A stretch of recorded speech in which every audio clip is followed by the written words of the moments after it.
Hi, Captain Gilmore students. I want you to know we're missing you at the school, but I want to take this opportunity to read you a story, just pretending like you're all right here in the library with me. And this book is called Amber on the Mountain, and it's by Tony Johnston. And in some ways, it can apply to some of us who have problems, maybe perhaps learning to read, or maybe something else. It could be math. But Amber lived on a mountain so high it poked through the clouds like a needle stuck in down. Trees bristled on it like porcupine quills, and the air made you giddy. It was that clear.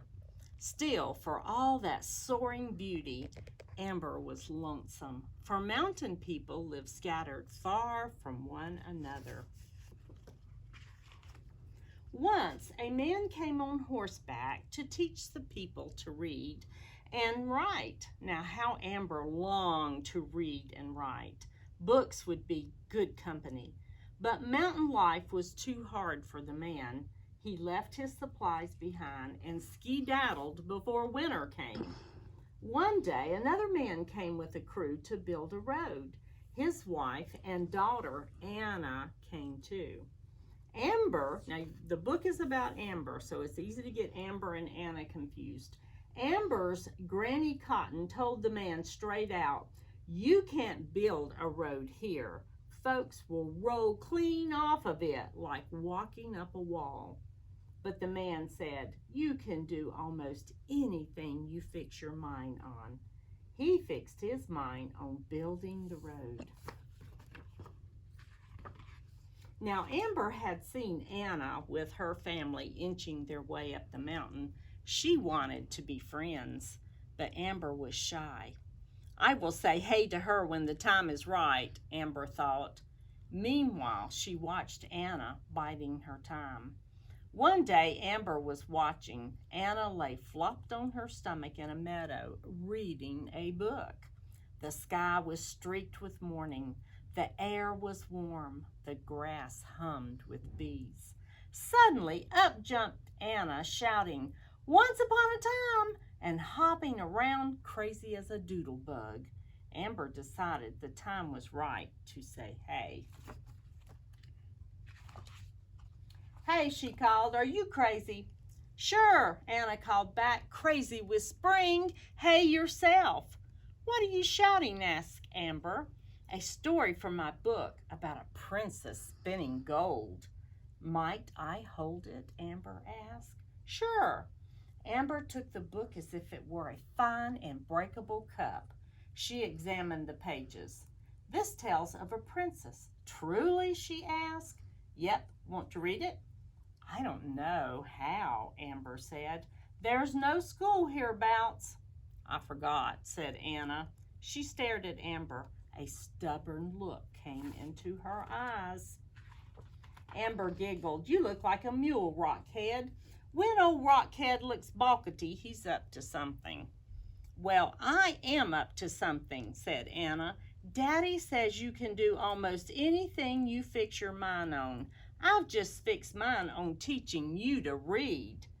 "For real and true?" cried Amber. "For real and true." Anna began shouting from the book again. Amber joined in. Then they twirled through the grass, crazy as two doodle bugs. Look at the happy looks on their faces. They're excited. After that, Anna and Amber stuck to each other like burrs. When Amber did her chores, Anna helped. She learned to slop the pigs, milk the goats, and gather eggs. When Granny Cotton needed young eyes to help with her quilting, the girl sat on either side of her, poking little silver needles in and out, in and out. Whatever else they did, every day they practiced reading. Learning to read was like walking up a wall.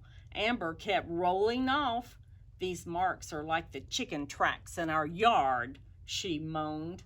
I know for a fact chickens don't write notes to each other. Are you certain these letters mean something? Certain sure, Anna smiled. Sometimes Amber read a few words, then she stumbled. Sometimes she forgot the words and had to start all over. She was so eager. She hurried and tangled the words like quilting thread. Drat, Amber grumbled. I plain can't do this. You can, said Anna. Just pretend you're old Rockhead. Set your whole self to the task. Amber stiffened up, mulish as could be. Anna howled with delight. Now that is the face of a reader. And one day, one very fine day, Amber took the book and read, and he stamped his foot through the floor and was never seen again. The end. You did it, hooted Anna. You read all by yourself. I read. The girls marched around, stomping their feet like Rumpelstiltskin. Suddenly, Anna stopped. She stared at Amber. Just what notion have you now, Miss Rockhead? Amber asked.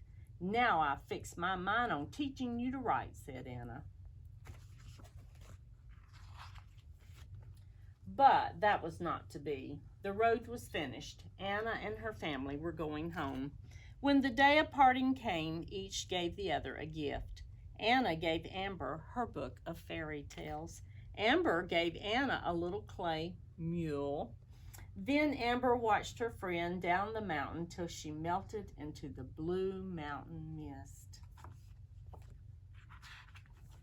Months passed. Mountain people went down the road and learned the ease of city ways. City people came up the road and learned the beauty of mountain ways. And funny thing, not one solitary soul rolled off that road. From time to time up on the mountain, Amber got a letter from Anna. Then she glowed with happiness. Anna's words set them side by side again, but Amber was sad too. She missed her friend, and she could not tell her so. But one day she got a notion, a wonderful rock-headed notion.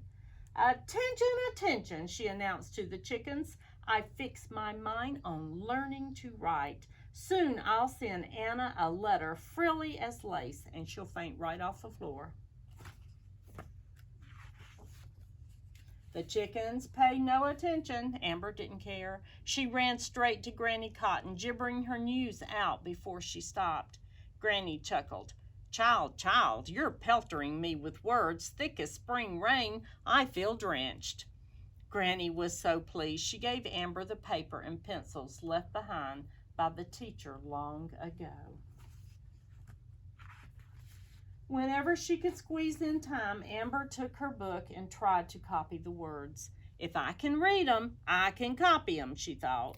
At first they looked squat and squashed. My letters are lopsided as a herd of one-horned cows, she groaned. Amber kept working.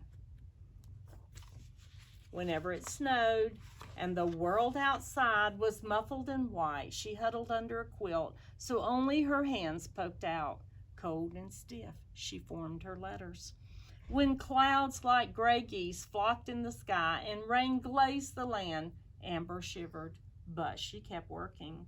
Her tongue curled to her upper lip in concentration, like a lizard stalking a bug.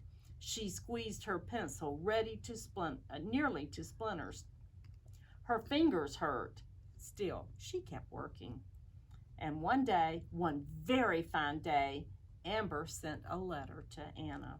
Dear Anna, I am a rockhead too. I fixed my mind on writing. I teached myself to write so I can write you.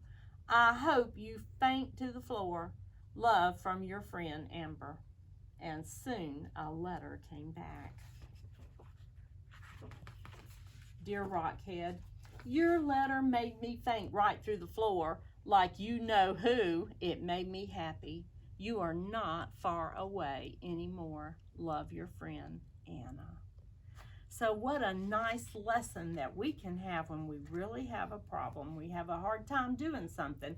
Doesn't have to be reading or writing. It could be math or anything at home. We can do it. We can just set our minds to it, and you're not going to fall off the road doing it.